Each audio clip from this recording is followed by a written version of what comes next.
स्वागत है आप सभी का फिर से एक नए वीडियो में। दोस्तों आज के वीडियो में हम बात करेंगे 7वें चरण शिक्षक भर्ती के ऊपर। और आज का जो विशेष टॉपिक कह सकते हैं, बिंदु कह सकते हैं, वो ये है कि कम मेधांक जिनका भी मेरिट कम बन रहा है उन्हें सावधान रहने की ज़रूरत है 7वें फेज में, और उन्हें एक्स्ट्रा अपने लिए मेहनत करने की ज़रूरत है।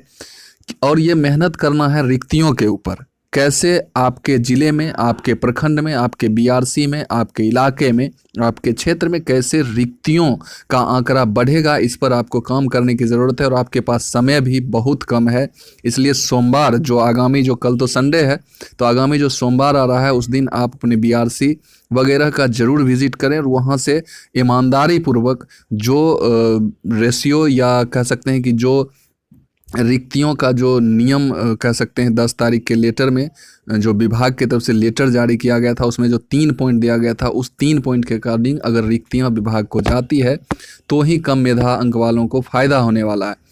और देखिए, जिनका मेधांक ज़्यादा है उन्हें तो हो ही जाएगा, लेकिन कम मेधांक आपका बन रहा है तो आपका सारा चीज़ डिपेंड करेगा रिक्तियों के ऊपर। अगर रिक्तियां ज़्यादा आएगी तो आपके लिए फिर बल्ले बल्ले है, और रिक्तियां कम आएगी तो फिर आपको प्रॉब्लम हो सकती है। इसलिए मैंने लिखा है कि रिक्तियों का सीधा असर कम मेधांक वालों पर पड़ेगा।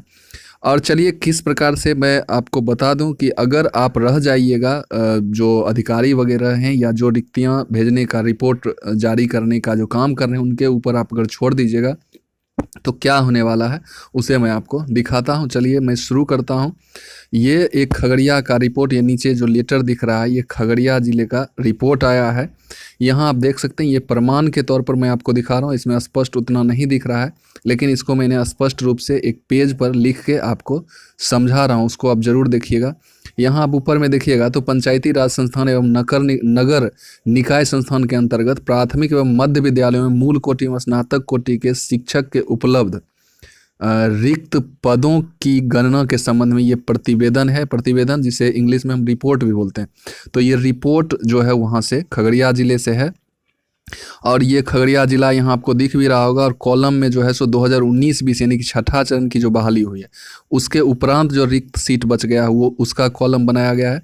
फिर 31 मार्च 2022 तक जो बिंदु, सेम देखिए लेटर में इसी तरह से 3 पॉइंट निकाला गया था कि छठे चरण के बाद जो सीट बचा है उसकी रिक्तियों का अलग कॉलम, फिर 31 मार्च तक जो रिक्ति बन रहा है उसका अलग कॉलम, और फिर तीसरा जो था वो ये था कि छात्र और शिक्षक के रेशियो के अनुपात में अगर शिक्षकों की ज़रूरत है विद्यालय को, तो विद्यालय को अगर ज़रूरत है शिक्षकों की छात्र शिक्षक के रेशियो में, तो उसका एक अलग कॉलम, यानी कि 3 कॉलम में। तो उसी के अकॉर्डिंग, उसी को फॉलो करते हुए खगड़िया ज़िले का जो रिक्तियां हैं इसको आप देखिएगा। इसमें स्पष्ट आपको नहीं दिख रहा होगा, लेकिन आइए मैं आपको उस पेपर पर जो मैं लिखा हूँ उसको दिखाता हूँ। ये खगड़िया का है, और सेम जो वो प्रतिवेदन जो आप पीछे देखें उसी के अकॉर्डिंग ये है। 6 फेज नियोजन के बाद जो रिक्ति बच गई है खगड़िया जिला में, अगर 1 to 5 की अगर बात करें तो 534 रिक्तियां, और 6 to 8 की अगर बात करें तो 252 रिक्तियां। अब इसे कैलकुलेट यानी कि टोटल कीजिएगा, तो यानी कि 6 फेज के उपरांत जो सीट बची है टोटल वो 786, और अलग अलग 1 to 5 और 6 to 8 में देखिएगा तो इतना। फिर 31 मार्च 2022 तक की अगर सेवानिवृत्ति और त्यागपत्र या सेवा मुक्ति के बाद जो रिक्तियां आई हैं उसकी अगर हम बात करें तो 1 to 5 में मात्र 60 और 6 to 8 में 22, यानी कि टोटल की बात करेंगे तो 82।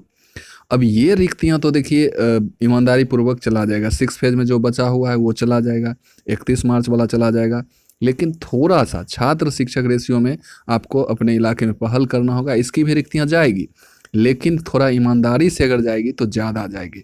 आप देख सकते हैं कि छठे फेज के उपरांत 534, लेकिन छात्र शिक्षक रेशियो में 1055 जो है रिक्तियां बन रही है। 6 to 8 में आप देखिएगा 6 फेज के उपरांत मात्र 252 सीट 6 to 8 वाले में, लेकिन छात्र शिक्षक रेशियो के अनुपात में 1 to 5 को भी क्रॉस करते हुए 1565 रिक्तियां बन रही है 6 to 8 में। ये एक अच्छी खबर है, क्योंकि 6 to 8 में स्नातक ग्रेड के शिक्षकों की संख्या या रिक्तियों की संख्या कम होती है, लेकिन यहाँ आप देख सकते हैं यहाँ बहुत ही ईमानदारी से किया गया होगा 1565। और टोटल अगर सीटों की बात करें छात्र शिक्षक रेशियो में तो 2620 सीट, और इस प्रकार से अगर टोटल सीट आप जोड़िएगा तो 3488 सीट जो है सो खगड़िया ज़िले से आने की उम्मीद है। उम्मीद नहीं बल्कि कह सकते हैं ये प्रतिवेदन है। पीछे आप रिपोर्ट भी देखे होंगे, इसके अकॉर्डिंग ही जब यहाँ इस रिपोर्ट में यहाँ देखिएगा तो 3488 जो कि स्पष्ट क्लियर नहीं दिख रहा है, तो ये है। तो इस पर मेहनत करने की ज़रूरत है। और अभी भी सोमवार जो आगामी जो सोमवार यानी कि कल संडे है, परसों जो आ रहा है, इस पर कम मेधांक वाले या अधिक मेधांक वाले भी हैं तो वो ज़रूर सहयोग करें। और क्योंकि अधिक मेधांक 70 भी है, अगर सीट कम आएगा मान लीजिए तो 80 वालों का होगा, 70 वालों का थोड़े होगा। तो ये है, तो ऐसा नहीं सोचना है कि मेरा 70 है 75 है, सीट अधिक आएगा तो उनको भी आसानी होगी। जिनका अधिक मेधांक है या कम मेधांक है इससे फ़र्क नहीं पड़ता। आपकी जॉब तभी लगेगी जब सीटों की संख्या अधिक आएगी। कम सीट आएगी तो सबको प्रॉब्लम होने वाली है। तो इस वीडियो में यही बताना था कि कैसे कम मेधांक वाले अपने इलाके अपने क्षेत्र में मेहनत करके अगर सीट जोड़ने में सफल हो जाते हैं तो उनको भी इसमें जॉब मिलने में क्या होगा कि 7th फेज़ में जॉब मिलने में आसानी हो जाएगी। तो इस वीडियो को यहीं समाप्त करते हैं। आई होप कि यह वीडियो आपको अच्छा लगा हो। तो फिर मिलते हैं किसी नए वीडियो में नई एनर्जी के साथ। तब तक के लिए जय हिंद, वंदे मातरम।